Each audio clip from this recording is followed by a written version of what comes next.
And with more on this, we bring in Peter Schiff, CEO of Euro-Pacific Capital. So, Peter, the 2020 started looking strong, but now the markets have pulled back slightly due to the fears about the coronavirus and how that's going to affect the world's fastest growing economy. Now, some analysts are arguing that these fears are just completely overblown because look at history. In 2003, during the SARS epidemic, the S&P climbed almost 15% the 6 months after it was first detected. In 2006, we had the avian flu virus, which was another fast-moving pathogen, and we still gained about 12% that year. And then in 2014, we had the Ebola, and the S&P still gained 5.3%. So is 2020 going to be any different than the past? Well, I think 2020 could be a bad year for the stock market, but it's not likely going to be because of this virus. Look, it's obviously too early to tell if there'll be any type of impact or meaningful impact on global trade, GDP, or the markets as a result of this virus. But I don't think the virus is having any effect on the U.S. stock market. I mean, it is down slightly, but it's hard to say why. To try to attribute that to this virus is just guessing. I mean, the U.S. stock market is very overvalued. The question is, why isn't it coming down? It should be coming down. The only thing really supporting it is the Federal Reserve and all the money they're printing with their stealth QE program, although it's not stealth, really. Everybody knows they're doing it. They just refuse to admit it. But there's no earnings behind this. There's no strong economy behind this. This is an inflation-driven bubble, but the air should be coming out. So industrial metals such as silver and copper, they're selling off, but rhodium and the precious metal that strips pollutants out of exhaust fumes, that's actually surging right now. This comes as Asia and Europe automakers now have to abide by those stricter emission rules. But given the weakening auto market and the simple fact that auto sales are declining due to a lack of demand, how much higher is it expected to go? Well, you talk about auto demand or the metals, the base metals? Well, how about both? Let's start with the base metals, and then as far as the auto demand, because we see that seems to be slowing down a lot, right? Well, look, auto demand is going to expand over time, particularly in emerging markets, places like China and Southeast Asia. So it's a growth market. There's a lot of people that don't have cars that obviously want them, and a lot of people want better cars. So I think there's going to be a lot of growth there. It's not really a question of demand. Demand is always going to be there. It's a question of can people afford to buy the cars that they'd like? I mean, do we have a robust enough economy? And do we have the productive capacity to make it all possible? I think there's going to be a lot of growth outside the United States. In the auto sector. I think the U.S. auto sector is another bubble that was made possible by the Fed. You have Americans who are buying cars with 7 or 8 year loans, where they're lying about their incomes just to qualify. So I think you have a dangerous auto bubble here. So I think you're going to see a contraction in the U.S. market, but that's not the case in foreign markets, particularly in places like China, where people don't borrow money to buy cars. They buy cars that they can actually afford using the money they actually have.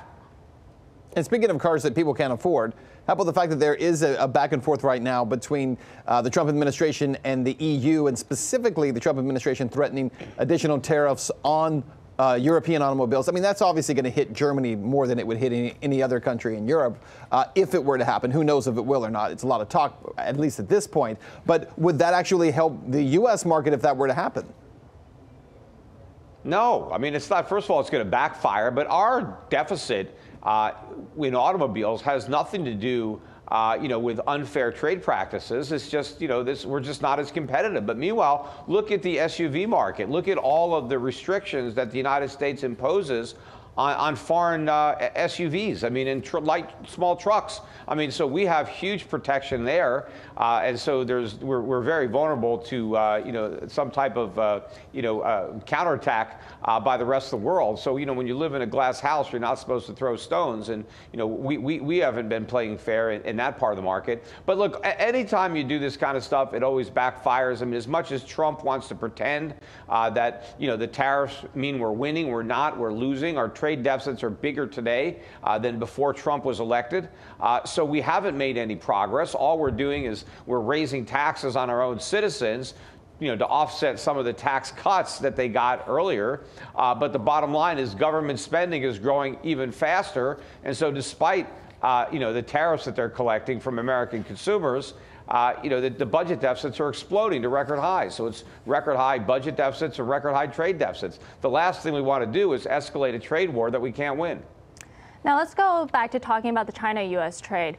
Huawei was always at the center of this, and early on in the trade war, the Trump administration, they had banned U.S. companies from selling chips and other parts Huawei needed to make equipment for 5G networks, claiming national security reasons. So this move was intended to cripple Huawei, but now, 18 months later, it seemed to have backfired. Texas Instruments, one of the oldest and leading chip makers in the U.S., announced that they're closing 2 chip plants in Texas due to the toughening U.S. technology sanctions and being unable to sell to Huawei, one of its biggest clients. So are we going to see a contraction in the U.S. semis industry? The stocks had already gained about 45% over last year. Well, yeah, I think we're already seeing it. We're going to see a contraction, throughout the U.S. economy. You're already seeing it certainly in the industrial sector. Manufacturing has really been in a recession for a while. The question is, when is the service sector economy, which dominates the U.S. economy, when is that going to roll over into recession? It's long overdue. Obviously, there's a lot of politics involved now as whether they can kick the can down the road long enough to kick the recession past the 2020 election. We'll see. If they can't do that, then I think that there's no way Trump is going to get reelected.